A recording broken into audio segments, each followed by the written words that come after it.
Assalamualaikum warahmatullahi wabarakatuh. Alhamdulillahi wa kafa, wassalatu wassalamu ala rasulillahil huda wa ala alihi washabihi wa man wala.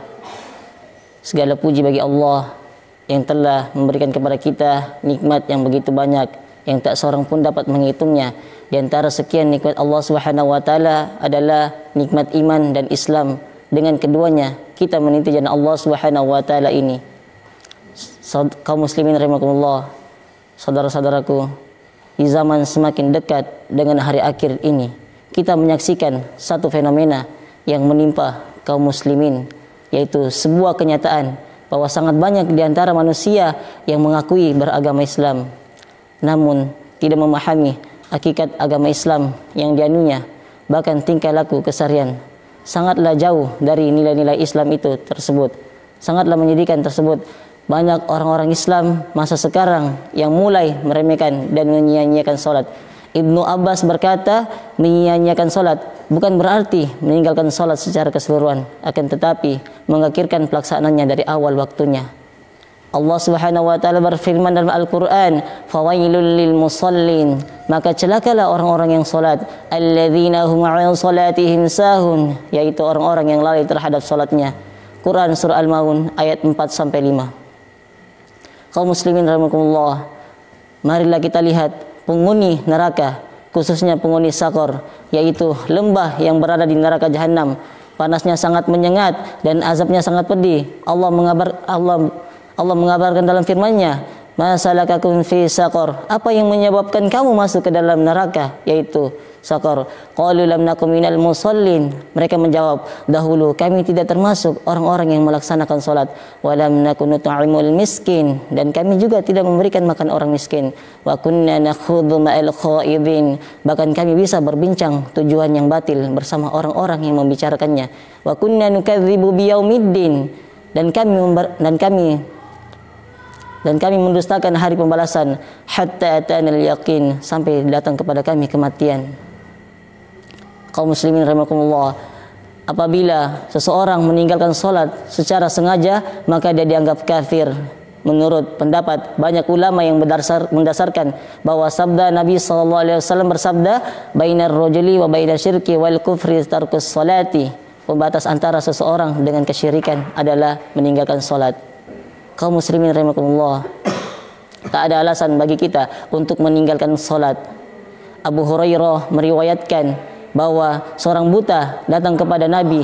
Ia berkata, "Wahai Rasulullah, tidak ada yang sanggup menuntunku untuk pergi ke masjid." Dia meminta keringanan kepada Rasulullah agar diperbolehkan untuk mengerjakan salat di rumah. Seketika itu Rasulullah mengabulkan permintaannya. Ketika orang buta itu hendak mau pergi, ketika Rasulullah berkata, apakah kamu masih bisa mendengar azan? Iya, jawabannya. Kalau begitu, penuhilah panggilan azan itu.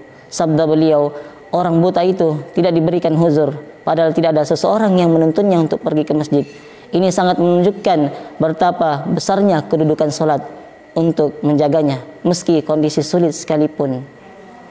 Abdullah bin Mas'ud berkata, barang siapa yang ingin besok bertemu Allah dalam keadaan muslim, maka hendaklah ia menjaga salatnya ketika terdengar panggilan azan. Kaum muslimin rahimakumullah, jagalah salat, karena meninggalkan salat mewariskan kehinaan, kerugian dan penyesalan. Allah Subhanahu wa taala berfirman dalam Al-Qur'an, "Yauma yakshafu 'an saqi wa yud'auna ila sujudi fala yastati'un." Ingatlah pada hari ketika betis disingkapkan dan mereka disuruh untuk bersujud. Namun mereka tidak melakukannya. Khasyi'atan absaruhum tarhaquhum dhillah, pandangan mereka tertunduk ke bawah diliputi kehinaan. Wa qad kana yud'auna ila sujudi wa hum salimun, dan sungguh dahulu di dunia mereka telah disuruh untuk bersujud waktu mereka sehat, tetapi mereka tidak melakukannya. Quran surah Al-Qalam ayat 42 sampai 43. Apalagi lebih berharga, wahai orang-orang yang meninggalkan salat, bukankah telah datang saatnya bagimu untuk kembali kepada Allah? Sadarlah selamanya engkau tidak akan memperoleh kebahagiaan dengan kecuali hanya kepada Allah Subhanahu wa taala. Kaum muslimin rahimakumullah, apabila apabila bagimu apalagi lebih berharga bagimu daripada salat? Apakah kamu menunggu sampai ajal menjemput lalu kamu berkata, wahai Rabbku, kembalikan aku ke dunia? Tidak, permintaanmu tidak akan dikabulkan. Tak ada alasan bagimu di hari itu. Ayah, saudara, kerabat maupun orang-orang yang asing akan menjauh darimu.